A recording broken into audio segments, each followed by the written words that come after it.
Ayun o, si Ashley. Nag-i-impake na. Ashley, anong masasabi mo na mapahiwalay ka na sa amin? Ang masasabi. Ano masasabi mo? Lilipat ka na ng iyong kwan, Bayalan. room. Iba na yung roommate mo. Babait kayo dito ha. Ayun o. Lilipat kasi siya sa Umalamam. Kasi yung aming kwarto, lahat ng mga nasa coffee shop, ililipat ang bahay.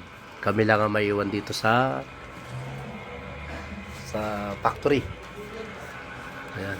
Tandaan yung mukha niya, no, si Ashley. Ashley, anong masasabi mo na magkasama tayo sa room?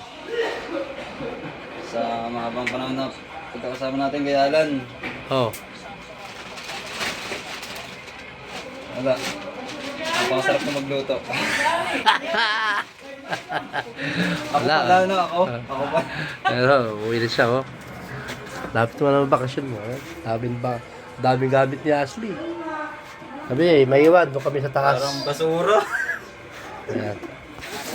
Ganun talaga. Magtatapon ng basura, dami.